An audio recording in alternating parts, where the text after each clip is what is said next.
আজকে বারুইপুরে ফের কর্মসূচি রয়েছে শুভেন্দু অধিকারীর। বারুইপুর পুলিশ সুপারের দপ্তরের বাইরে প্রতিবাদ বিক্ষোভ কর্মসূচি। গতকালই এই বিক্ষোভ কর্মসূচির অনুমতি দিয়েছিল কলকাতা হাইকোর্ট। এর আগে গত 19 তারিখ আপনারা জানেন যে শুভেন্দু অধিকারীর কর্মসূচিকে কেন্দ্র করে উত্তপ্ত হয়ে উঠেছিল বারুইপুর, যেখানে তৃণমূল এবং বিজেপিকে সম্মুখ সমরে দেখা যায়। এবং সেই ঘটনার পর আজকে এই প্রতিবাদ বিক্ষোভ কর্মসূচির ডাক দেওয়া হয়। সরাসরি কথা বলবো, ময়ূখ ঠাকুর চক্রবর্তী রয়েছেন। ময়ূখ, আদালতের অনুমতি রয়েছে। গতকালই আমরা জানি বিক্ষোভ কর্মসূচিতে অনুমতি দেয় কলকাতা হাইকোর্ট। সেই মতো আজকে কর্মসূচি কখন শুরু হতে চলেছে, প্রস্তুতির ছবিটা দেখাও আমাদের। জানাই আর অল্প কিছু সময়ের মধ্যেই বিরোধী দলনেতা শুভেন্দু অধিকারী বারুইপুরের এসপি অফিসের ঠিক উল্টো দিকে বিজেপির তরফ থেকে যে মঞ্চ করা হয়েছে সেখানে চলে আসবেন। আমি তার আগে ছবিটা দেখাবো যে আমরা যেখানে দাঁড়িয়ে রয়েছি, দেখো একদম এসপি অফিসের সামনে রয়েছি। এখানে বারুইপুরের এসডিপিও তিনি নিজে বিরাট পুলিশ বাহিনী নিয়ে কিন্তু এসপি অফিসের যে মেন গেট সেখানে এই মুহূর্তে দাঁড়িয়ে রয়েছেন, যাতে কোনো রকমের অপ্রীতিকর পরিস্থিতি কোনো বিজেপির কর্মীরা এসপি অফিসের ভেতরে জোর করে ঢোকার চেষ্টা না করেন। এসডিপিও বারুইপুরের নেতৃত্ব টিম এসপি অফিসের মেন গেটে। এবার আমি অজয় দাসকে গোটা জায়গাটার ছবিটা একটু ঘুরিয়ে দেখানোর জন্য অনুরোধ করব। দেখো, বিজেপির বিভিন্ন সাংগঠনিক জেলার সভাপতি তারা ইতিমধ্যেই রয়েছেন। দক্ষিণ কলকাতার সভাপতি, যাদবপুরের সভাপতি তারা এসে গেছেন। এসপি অফিসের ইন গেটের ছবিটা আমরা দেখিয়েছি, এবার আউট গেটের ছবিটা দেখো। আউট গেটটা হচ্ছে ঠিক যেখানে শুভেন্দু অধিকারীর মঞ্চ করা রয়েছে, তার ঠিক উল্টো দিকে বারুইপুরের পুলিশ সুপারের যে বাংলো অফিস, তার আউট গেট। সেই গেটের সামনে আমরা দেখতে পাচ্ছি এসডিপিও ক্যানিং আরো সিনিয়র অফিসার তারা কিন্তু দাঁড়িয়ে রয়েছেন এই গেটের সামনে। তারা এবং অন্যদিকে বিজেপির যারা কর্মী তারা কিন্তু ইতিমধ্যে এসে গেছেন। গত 19 তারিখ এখানে বিজেপির তরফ থেকে একটা কর্মসূচি ছিল, মিছিল ছিল, যে মিছিলের তৃণমূলের কর্মী সমর্থকেরা বিজেপিরা দাবি করেন যেটা বিজেপি যে সেখান থেকে বিশৃঙ্খলা ছড়ায়। শুভেন্দু অধিকারী বিরোধী দলনেতা, তার যেটা কনভয়, সেই কনভয়ের ভেতরে গাড়িতে চাপড় মারা, অশ্রাব্য গালিগালাজ করা, লঙ্কার গুঁড়ো ছোড়া, এই ঘটনা ঘটে। এরপর এখানে বিজেপির তরফ থেকে এসপির কাছে পারমিশন চাওয়া হয় আজকের সভার জন্য, কিন্তু আজকের সভার পারমিশন পুলিশ সুপার দেননি।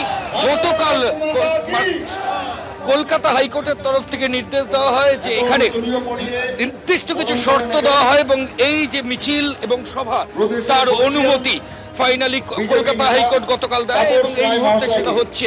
আমরা সরাসরি ছবি দেখাচ্ছি। দেখো, বিজেপির সিনিয়র নেতা তাপস রায়, তমোদ্র ভট্টাচার্য এবং যারা লিডারশিপ তারা ইতিমধ্যেই মঞ্চে চলে এসেছেন।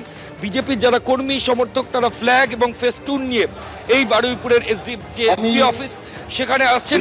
ক্রমাগত বিভিন্ন আশেপাশের সাংগঠনিক জেলা থেকেও আসছেন, কিন্তু বিজেপি যেটা বারবার দাবি করছে যে কলকাতা হাইকোর্ট যেহেতু একটা নির্দিষ্ট শর্ত দিয়েছে সংখ্যার জন্য।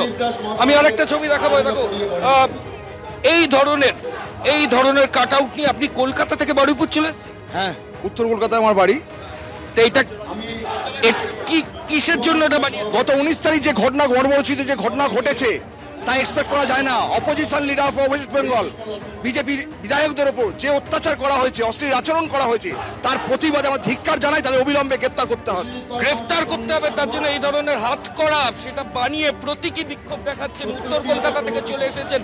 দেখো, বিজেপি একেবারে গত 19 তারিখ যে ঘটনা ঘটেছিল, যেভাবে ধুমধুমার বেঁধেছিল শুভেন্দু অধিকারীর কর্মসূচিকে কেন্দ্র করে তার গাড়ি ঘিরে বিক্ষোভ দেখানো হয়, স্লোগান দেওয়া হয়, কালো পতাকা দেখানো হয়। আর সেই ঘটনার পরে বিজেপির তরফ থেকে পুলিশ সুপারের দপ্তরের বাইরে এই প্রতিবাদ বিক্ষোভ কর্মসূচি, যে কর্মসূচির গতকালই অনুমতি দিয়েছে কলকাতা হাইকোর্ট।